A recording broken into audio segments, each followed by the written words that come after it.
This salad, prawns and black rice in a sort of Vietnamese dressing, didn't start off life this way, by which I mean I had them left over in the fridge and just put them together and they worked.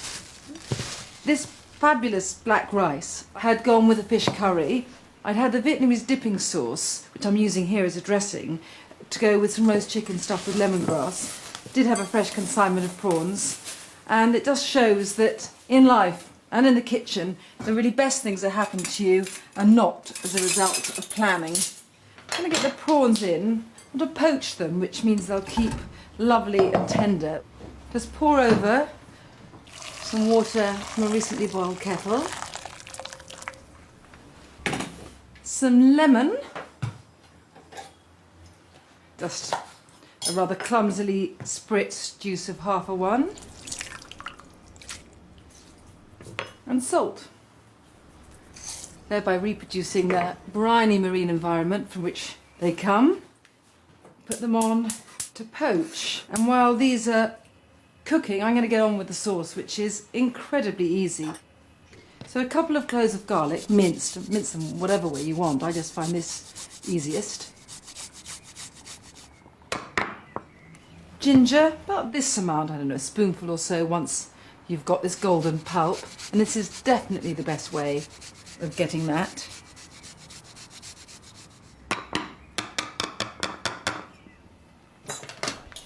A chilli, you can either use a fat juicy one like this or a couple of those lethally fierce bird's eye chilies. I mean, however much heat you want, you go for.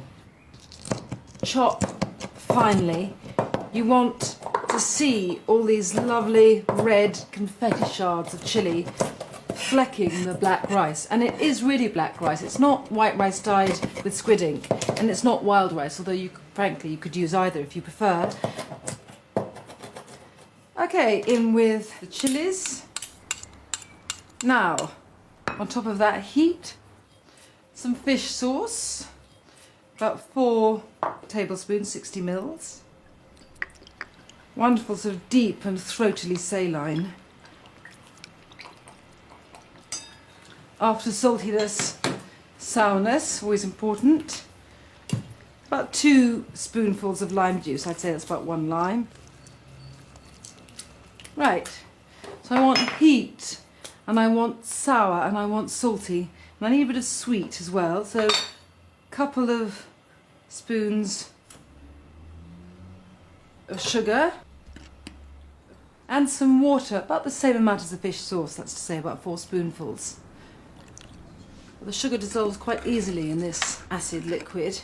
And now what I hope is a seamlessly engineered time and motion study. The prawns should be ready, and they are just perfect.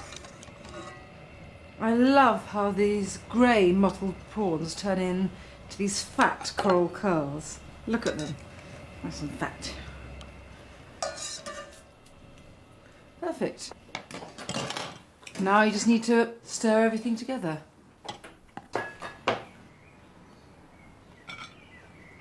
One thing I would say, always use a fork when you stir rice. Don't use a spoon or it'll just go claggy and squidgy. A bit of stickiness is divine, but you don't want everything to clump together. Okay, so that's the rice.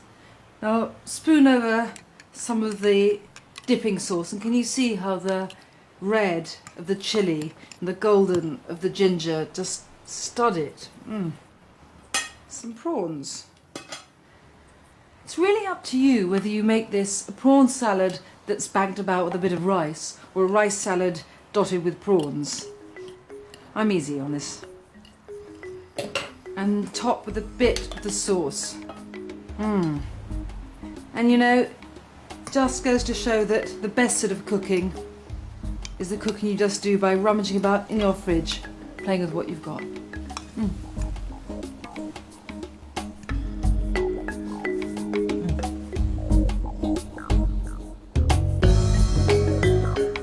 I also love this rice hot and topped with tender squid rings and a generous drizzle of that fabulous red-flecked Vietnamese dressing.